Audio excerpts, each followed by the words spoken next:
खबर नेपाल से आ रही है। नेपाल में एक और झील फटी है, जहां नेपाल तिब्बत सीमा पर बनी झील फटी है। पानी 2 घंटे में नेपाल सीमा तक पहुंच जाएगा। झील फटने से रेस्क्यू ऑपरेशन रोक दिया गया है। फिलहाल नेपाल के कई इलाकों में फिर आ सकती है बाढ़। ये बड़ी खबर आपको बता रहे हैं। लोगों को ऊंची जगहों पर जाने का निर्देश दे दिया गया है। लोगों को किनारों से दूर रहने का निर्देश दिया गया है। रेस्क्यू में जुटी टीम को अलर्ट किया गया है। तो ये बड़ी खबर आपको बता रहे हैं कि नेपाल में एक बार फिर से बाढ़ आने की आशंका है, क्योंकि झील फटने से रेस्क्यू ऑपरेशन रोका गया है। बताया जा रहा है कि नेपाल तिब्बत सीमा पर बनी जो झील है वो फटी है और पानी 2 घंटे में नेपाल सीमा तक पहुंच जाएगा। झील फटने से रेस्क्यू ऑपरेशन रोक दिया गया है। फिलहाल नेपाल के कई इलाकों में फिर से बाढ़ आ सकती है। लोगों को ऊंची जगहों पर जाने का निर्देश दे दिया गया है। लोगों को किनारों से दूर रहने का निर्देश दिया गया है। रेस्क्यू में जुटी टीम को भी अलर्ट कर दिया गया है।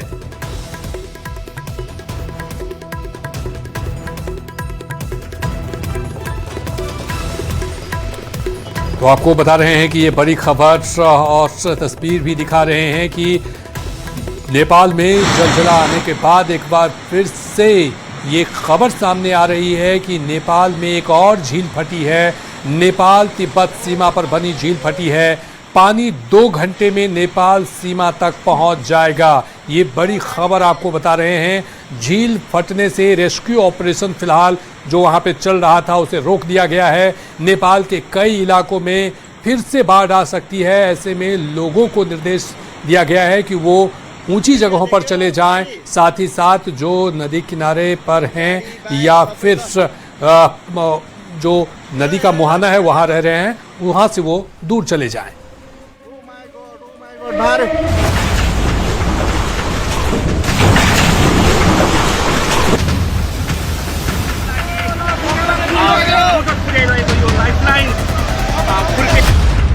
नेपाल में ये सिर्फ बाढ़ नहीं है, ये पानी का ऐसा प्रहार है जिसने सड़कें निगल ली,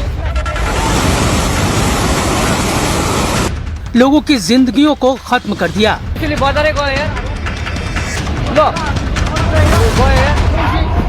पुल बहा दिए, बस्तियों को तबाह कर दिया और हजारों लोगों को दुनिया से काट दिया।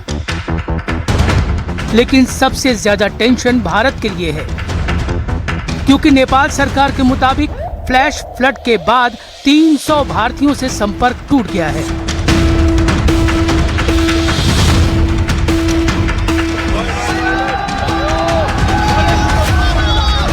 इनमें कैलाश मानसरोवर यात्रा पर गए कई श्रद्धालु भी शामिल बताए जा रहे हैं। जानकारी के मुताबिक ये श्रद्धालु एक मंदिर की ओर जा रहे थे, तभी रास्ते में बाढ़ की चपेट में आ गए। एनडीआरएफ की टीम वहां पहुंच चुकी है। सारे यथासंभव प्रयास जारी है। जो लोग बच गए हैं उनको सुरक्षित कैसे लाया जाए, जो लोग लापता उनको ढूंढने का काम हो रहा है। सारे संसाधनों के साथ हमारी एनडीआरएफ की टीम वहां पहुंची हुई है। और जब जब हमारे इस मित्र देश पर खतरा ऐसे संकट आता है तो हम लोगों ने कोई कसर, हमारे देश ने, हमारी सरकार ने कभी कोई कसर नहीं छोड़ी है। नेपाल में कई इलाके ऐसे हैं जहां फोन बंद हैं, सड़कें खत्म हो चुकी हैं, इंटरनेट और कम्युनिकेशन ठप है और इसी वजह से रेस्क्यू टीम को अपनों तक पहुंचना सबसे बड़ी चुनौती बन गया है। भारत में अपनों की चिंता में लोग बेहाल हैं, तो नेपाल में सिर्फ पानी, तबाही के मंजर नजर आ रहे हैं। काठमांडू से आगे कई इलाकों में हालात इतने खराब हैं कि सड़क का नामो निशान तक मिट चुका है। कई जगहों पर करीब 100 किलोमीटर तक सड़क संपर्क टूट गया है।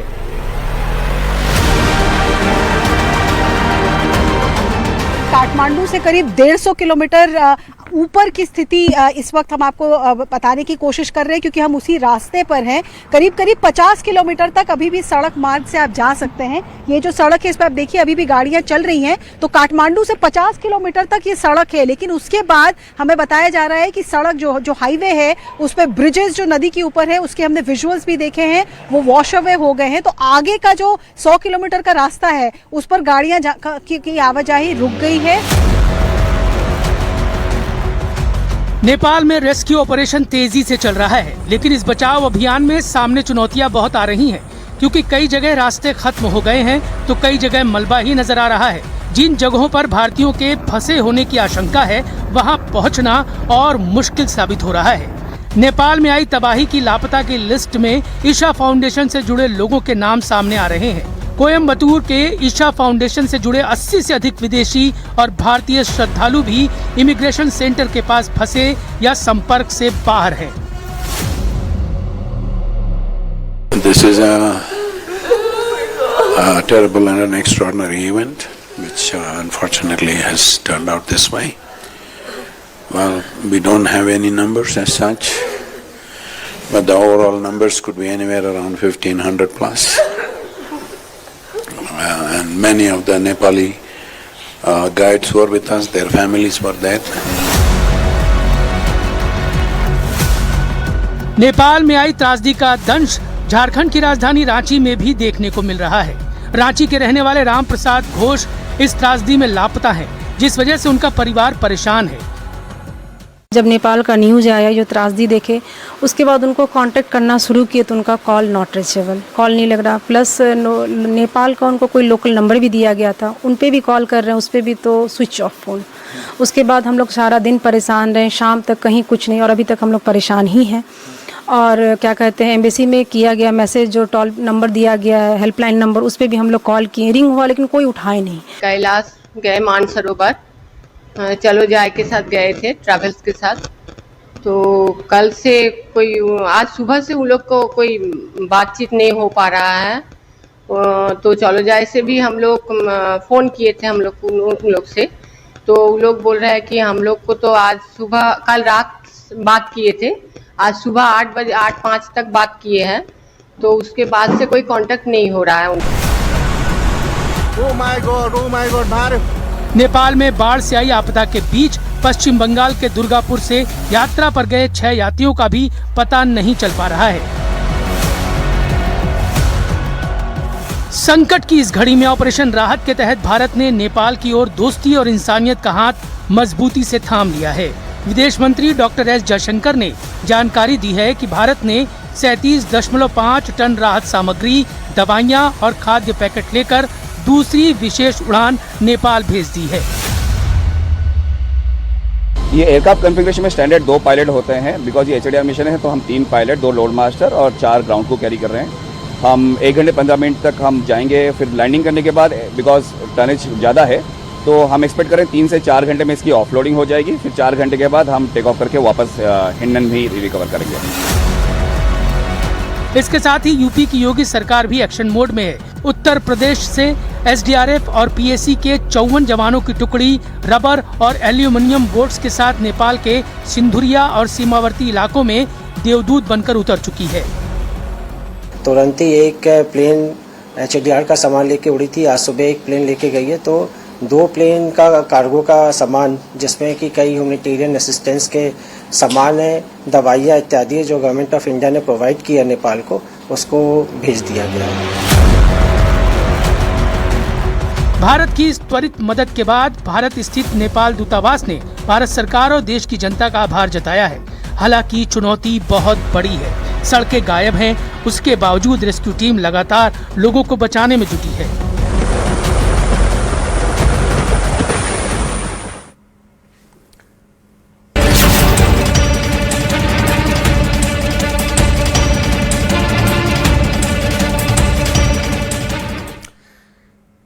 नेपाल में आई विनाशकारी बाढ़ में सैकड़ों लोग मारे जा चुके हैं, 1500 से ज्यादा लोग लापता हैं। लेकिन इस तबाही के पीछे अब चीन पर गंभीर सवाल खड़े हो रहे हैं।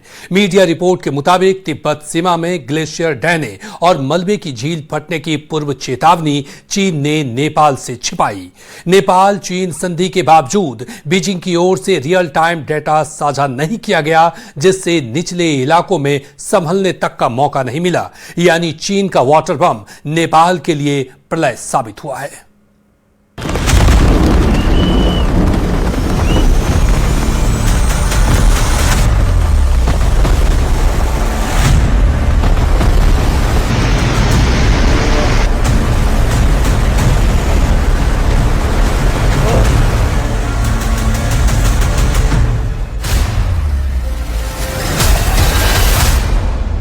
नेपाल की त्रासदी को देखकर पूरी दुनिया सन्न रह गई है। यकीन करना मुश्किल है कि तिब्बत से आई इस सुनामी ने ऐसी तबाही मचाई है। दुनिया भर के विशेषज्ञ और नेपाली एक्सपर्ट्स का साफ कहना है कि चीन ने अगर वक्त रहते नेपाल को झील के फटने और ग्लेशियर के टूटने की सूचना दे दी होती तो नेपाल में बहुत बड़ी संख्या में लोगों की जान को बचाया जा सकता था। चीन से आया ये वाटर बम नेपाल के लिए प्रलय साबित हुआ है। तिब्बत से लेकर त्रिशूली तक आई त्रासदी ने कई बड़े सवाल खड़े कर दिए हैं। आखिर चीन ने वक्त रहते इस प्रलय के बारे में क्यों नहीं बताया?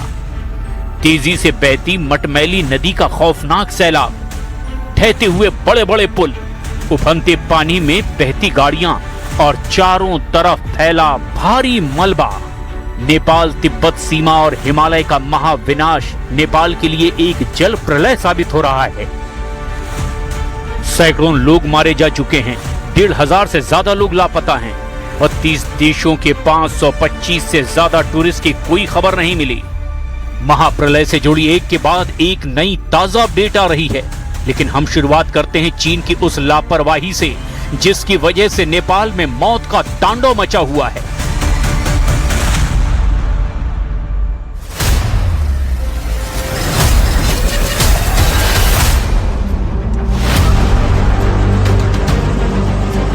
नेपाल और तिब्बत सीमा पर 26-27 अगस्त को आई विनाशकारी बाढ़ और मलबे की सुनामी ने सैकड़ों जिंदगियां ली है। लेकिन इस भीषण त्रासदी के बीच एक बड़ा कूटनीतिक और सामरिक सवाल खड़ा हो गया है। क्या चीन ने नेपाल के साथ धोखा किया है? क्या तिब्बत में झील टूटने और ग्लेशियर फटने की पूर्व चेतावनी चीन ने नेपाली अधिकारियों से छिपाई है? नेपाल के एक्सपर्ट्स का दावा है कि तबाही के पीछे चीन की 3 लापरवाही साबित कर रही है कि चीन ने नेपाल को धोखा दिया है, जिसकी वजह से नेपाल में इतनी बड़ी संख्या में लोगों की जान गई है। नेपाली मीडिया और सामरिक विशेषज्ञों के मुताबिक चीन पर 3 बड़े आरोप लग रहे हैं। पहला, तिब्बत सीमा के भीतर जब 4.4 से लेकर 5.2 तीव्रता के झटके के बाद लांड नदी पर प्राकृतिक मलबे की झील बन रही थी, तब चीन ने उपग्रहों और सेंसरों से इसे तुरंत ट्रैक किया। आरोप है कि चीन ने नेपाल प्रशासन को समय रहते अलर्ट जारी नहीं किया। दूसरा, चीन और नेपाल के बीच सीमा पार नदियों का रियल टाइम हाइड्रोलॉजिकल डेटा भी साझा करने का समझौता है। फिर भी 26 अगस्त की सुबह जब पानी का स्तर बढ़ा तो काठमांडू को कोई आपातकालीन संदेश नहीं भेजा गया। तीसरा, रसुआगढ़ी और गिरोंग पोर्ट पर चीन की ओर से किए जा रहे भारी निर्माण कार्यों की वजह से नदी का प्राकृतिक प्रवाह बाधित हुआ, जिसने पानी के दबाव को नेपाल की ओर और ज्यादा हिंसक बना दिया। जहां एक तरफ चीन के इस ढुलमुल रवैये से नेपाल में भारी तबाही हुई और सैकड़ों विदेशी पर्यटकों के साथ स्थानीय लोग भी फंसे रहे, वहीं भारत ने नेबरहुड फर्स्ट की नीति के तहत बिना समय गंवाए 47.5 टन राहत सामग्री और आपातकालीन दवाइयां तुरंत काठमांडू पहुंचा दी। सीमा पर चीन के इस रवैये ने नेपाली जनता में भारी असंतोष पैदा कर दिया है। और मुझे एक सपना जैसा लग रहा है, मुझे बिलीव नहीं हो रहा है अभी तक। जब मैं हमारे क्लास सुबह 6 बजे से स्टार्ट होता है और मैं घर से 6 बजे निकल चुकी थी और हम पढ़ाई। स्कूल में पढ़ती हैं? हाँ। कौन सी क्लास में? 9th क्लास में पढ़ती हैं। तो आप स्कूल के लिए निकली थी? हाँ, फिर पढ़ रही थी और एक बार सबके फ़ोन में कॉल्स आए, टीचर्स के फ़ोन में, और कह रहे थे बाढ़ आ रही है, सब भागे जाओ, यहाँ भी आ चुका है। और सब टीचर्स ने बच्चे को रेस्क्यू किया। हाँ, और हम वहाँ से निकल गए। हम थोड़ी देर लेट होते तो हमें भी कुछ हो जाता। और हमारे प्रिंसिपल जो होता है, प्रिंसिपल मैम, सब ने मिलकर हमें रेस्क्यू कर लिया। हम 15 मिनट्स आगे ही हम रेस्क्यू हो चुके थे और वहाँ नेटवर्क नहीं था, हम कॉल कर नहीं पाए पेरेंट्स को। हाँ। और एक बार एक सपना जैसा रह गया, जो शांत रहता था, ये खोला है ना, ये रिवर्स जो शांत रहता था, एक बार में सब खत्म कर गया। 26 अगस्त 2026 की सुबह तक नेपाल और चीन की तिब्बत सीमा पर सब कुछ सामान्य था।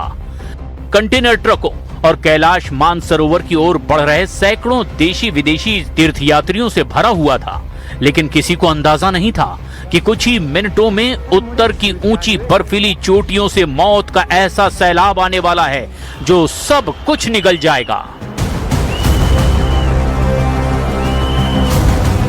सुबह लगभग 9 बजे भोटीकोशी और त्रिशूली नदियों में अचानक पानी का स्तर 30 फीट से भी ज्यादा उठ गया। उफनती नदियां अपने साथ पानी नहीं बल्कि लाखों टन बर्फ, पत्थर और मलबे की सुनामी लेकर आई। महज कुछ ही घंटों के भीतर सड़कें गायब हो गई, 19 से ज्यादा पक्के पुल ताश के पत्तों की तरह ढह गए और सैकड़ों लोग जल समाधि में समा गए। छतमा पनि आइपुग्यो, अब लड चाहिँ मार्दै भन्दा भन्दै भन्दा भन्दै अनि 1 घण्टापछि अलिक घटेर गयो। बुढी पुरिहाल्यो, त्यहाँ अझै त्यो घरको छतसम्म पुरिहाल्यो, बुढी पुरिहाल्यो। हामी चाहिँ छतमा बस्दा बस्दै 4-5 घण्टापछि त्यो राहत गर्ने। तिब्बत के त्रिशूली तक त्रासदी, क्या था तबाही का रूट? तिब्बत से नेपाल की त्रिशूली तक कैसे तबाही मची है, इसे भी जान लीजिए। तिब्बत वाले क्षेत्र में नेपाल सीमा से लगभग 20 किलोमीटर उत्तर में लांगटांग पर्वत श्रृंखला के पास अचानक एक विशाल हिमखंड यानी ग्लेशियर और चट्टान का हिस्सा ढह गया। इसी समय तिब्बत क्षेत्र में 4.4 से लेकर 5.2 तीव्रता के हल्के भूकंप के झटके भी दर्ज किए गए थे। लाखों टन बर्फ, पत्थर और मलबे के गिरने से लांडे नदी का प्रवाह पूरी तरह से रुक गया और वहां एक अस्थायी प्राकृतिक बांध यानी कि आर्टिफिशियल झील बन गई। यही इस त्रासदी की सबसे बड़ी वजह बन गई। पानी का दबाव बढ़ने लगा और ये मलबे का बांध अचानक टूट गया। लाखों क्यूसेक पानी, गाद, पत्थर और मलबा 100 फीट से भी ऊंची दीवार के रूप में घाटी से सीधे नीचे की ओर तेजी से बढ़ने लगा। बाढ़ ने हिमालयी क्षेत्र के संकरे भूगोल की वजह से एक संकरे कॉरिडोर में बहते हुए भारी तबाही मचाई। लांडे नदी से ये सैलाब बहता हुआ नेपाल सीमा पर मौजूद भोटीकोशी नदी में दाखिल हुआ।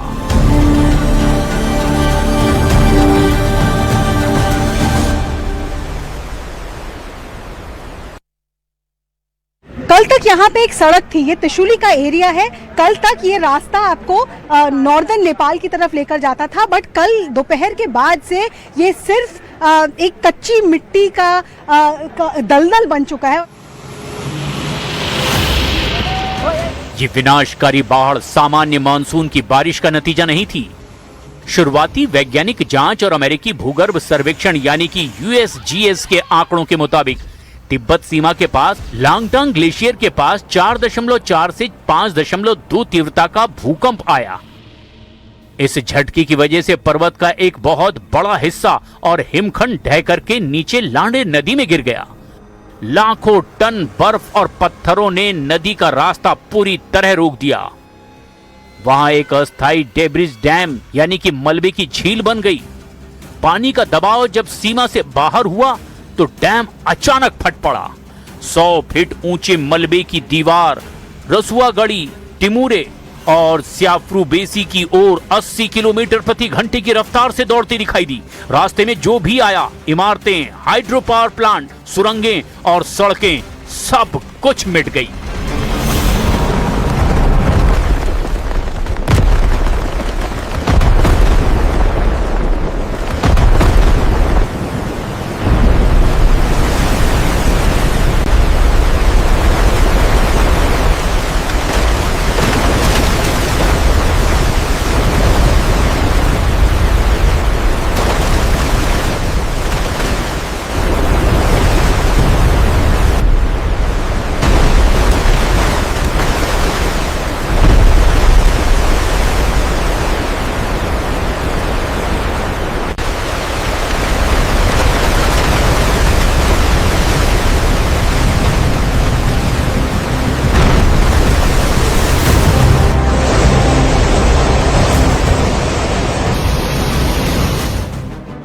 नेपाल सीमा में प्रवेश करते ही सबसे बड़ा प्रभाव रसुआगढ़ी और तिमोरे पर पड़ा।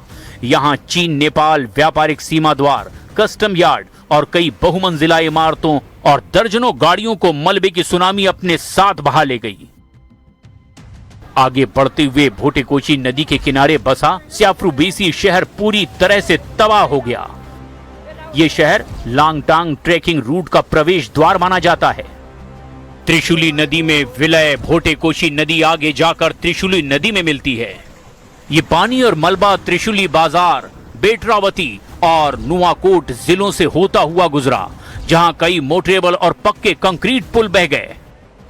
त्रिशूली नदी का ये उफान आगे धादिंग, गोरखा और चितवन जिलों से गुजरते हुए भारत के बिहार की सीमा की ओर बढ़ा, जिससे भारत के गंडक बैराज क्षेत्र में हाई अलर्ट जारी करना पड़ा। नेपाल को चीन से जोड़ने वाला मुख्य बेतरावती रसुआगढ़ी हाईवे लगभग 42 किलोमीटर तक पूरी तरह से नष्ट हो गया या बह गया। 19 से ज्यादा छोटे बड़े पुल नष्ट हो गए। त्रिशूली और भोटेकोशी नदी घाटी में बने लगभग 19 हाइड्रो पावर प्रोजेक्ट्स मलबे में समा गए। सिर्फ नेपाल में ही 900 से ज्यादा लोगों के लापता होने की जानकारी है। इनमें 32 देशों के करीब 525 विदेशी पर्यटक शामिल हैं। नेपाल के विदेश मंत्री शिशिर खनाल के मुताबिक लापता लोगों में 300 से ज्यादा भारतीय हैं। भारतीय विदेश मंत्रालय ने 288 भारतीयों के लापता होने की पुष्टि की है। दूसरी ओर चीन की सरकारी वेबसाइट सीसीटीवी के मुताबिक तिब्बत में 550 से ज्यादा लोग अब भी लापता हैं। As per information currently available, there are 288 Indian nationals who remain uncontactable. These include 73 Indian nationals who are working on Trishuli 1 power project. Our embassy in Kathmandu is in touch with the project head to get more details about these people. As you well understand, that communication lines in that area, they are totally disrupted. भूस्खलन के मलबे से बनी झील में पानी लगातार बढ़ता चला गया। चीनी सरकारी टीवी चैनल सीसीटीवी की नई ड्रोन फुटेज में पिछले भूस्खलन से बनी जगह पर एक झील बनती दिखाई दे रही है। ये झील यिरोंग पोर्ट के पास नेपाल की तरफ बनी है। सीसीटीवी के मुताबिक झील का आकार लगातार बढ़ता रहा। रिपोर्ट के मुताबिक झील में करीब 20 लाख घन मीटर पानी जमा हो चुका है और पानी अब किनारे से बाहर निकलने लगा। अगले 3 दिनों में इसमें करीब 30 लाख घन मीटर और पानी आने का भी अनुमान है। इससे झील को रोकने वाला मलबे का बांध टूटने और अचानक बड़े पैमाने पर पानी नीचे की ओर आने का खतरा बढ़ गया। दूसरी ओर चीन की सरकारी वेबसाइट सीसीटीवी के मुताबिक तिब्बत में 550 से ज्यादा लोग अब भी लापता हैं। एप्रीहेंशन है, कुछ डर है? अभी भी डर है। अभी भी एक आने वाला है ना। हाँ, क्या सुना है आपने उसके बारे में? मैसेज आ रहा है कि फिर एक आएगा। हाँ। आप लोग सतर्क रहें। सतर्क रहें। आप जाना चाह रहे हैं बाबा, आप चाहिए निकलिए। This is a bridge which is used by the locals to cross over. आप चलना चाहते हैं, आइए आइए। But what these locals are telling us is that they have already got messages. तो ये मैसेजेस पिछले 1-8 घंटे से आने शुरू हुए कि एक और हो सकता है डिजास्टर, सतर्क रहिए। यस्टरडे से आ रहा है मैसेज। कल से ही आ रहा है? हाँ, कल से। नेपाल में बाढ़ से मची तबाही के बीच भारत ने राहत सामग्री की दूसरी खेप नेपाल रवाना कर दी है। भारतीय वायुसेना के विमान से भेजी गई इस खेप में 37.5 टन राहत सामग्री, जरूरी दवाइयां और खाद्य पैकेट शामिल हैं। इससे पहले बुधवार रात भारत ने C-130J विमान के जरिए 10 टन राहत सामग्री और जरूरी दवाइयों की पहली खेप काठमांडू भेजी थी। दोनों खेप मिलाकर भारत अब तक नेपाल को 47.5 टन राहत सामग्री भेज चुका है। भारत ने कहा है कि वो नेपाल सरकार के संपर्क में है और बाढ़ प्रभावित लोगों तक राहत पहुंचाने और बचाव अभियान में हर संभव मदद जारी रखेगा।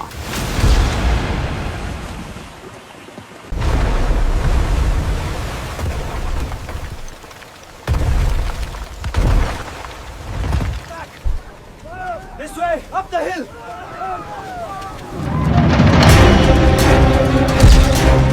चीन के विदेश मंत्रालय के प्रवक्ता लिन जियान के मुताबिक नेपाल में अचानक आई बाढ़ के बाद करीब 100 चीनी नागरिक लापता हैं। लिन ने कहा कि